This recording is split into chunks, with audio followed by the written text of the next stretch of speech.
My name is Charles Leftwich. I was a student here at Wake Forest University. I met Dr. Angelou probably in 1978 through an association with Dr.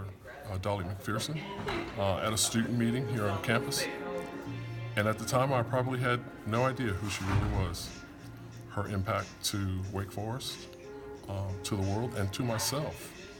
But through the years, I did know who she was. So when you found out who she was, what was that? Was that an aha, or I didn't know, or I should have known, or? Well, as a writer, and the type of material that she wrote, it really wasn't designed for a person like myself. I was a male athlete, and I didn't really want to know why the cage bird canary sang. I mean, that just wasn't something that I was interested in.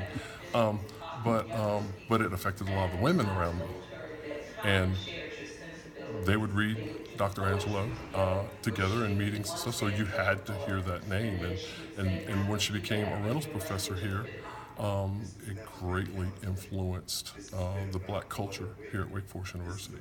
So I think a lot of people were galvanized to find out who she was, and of course she afforded herself to students here so we could learn who she was. Now, you were mentioning to me a few moments ago being involved with the first National Black Theater Festival, which was 1989. That's right. A series of things that occurred after that, and you attribute that to Maya Dr. Angelou. Well, you know, of course, from my understanding, it was through Larry Leon Hamlin's association with Maya Angelou that he was able to bring the personalities through her for the Black Theater Festival, the first one that we had. And it was very interesting. It was something we had never done before. It had never happened in Winston-Salem. Larry had fantastic plans and ideas about it, but it really had never happened. And when it did happen, it was something beautiful. And it just continued to grow and to grow and to grow. And the whole idea, the whole success, I believe, the idea may be Larry Leon, but the success, definitely Maya Angelou, because she could pick up a telephone and call people that we really needed to have here to make it happen, to make it successful.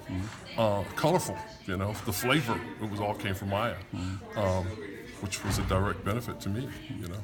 So what would you say her legacy or impact is here? I know yesterday, for example, there was a building named in her honor here on the campus of Wake Forest University. You talked about not knowing who she was as an athlete, the impact she had in working with the festival, and here you are today at a screening of the documentary, taking photographs for this.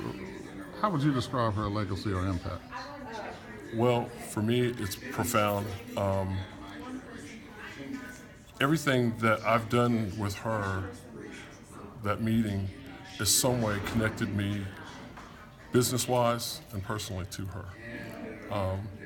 My transportation business, because we had to transport the people to and from, and then I wound up transporting the celebrities, and then the people that she would bring here for her Thanksgiving dinners. You know, we wound up transporting all those people.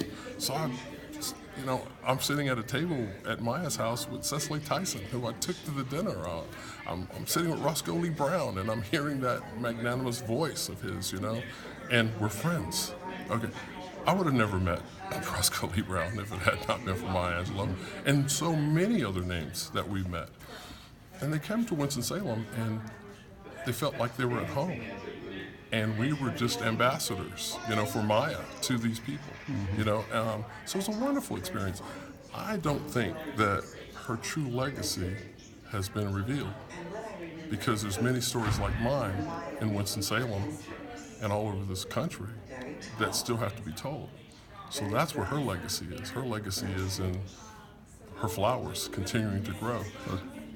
Look at me today. I'm here because of that one chance meeting, you know. And she's planted a lot of seeds over a long period of time, and no telling where they're sprouting up at this point. Look at this. This is so beautiful. And she would have been so honored, but yet she would have took it in stride, because that's the kind of madam that she was, you know. Well, I appreciate your time. We're sitting here at Wake Forest University, the Farrell Hall, which is a beautiful facility, about to see the screening of the Maya Angelou documentary. It really is. Thanks very much for your time. Thank you.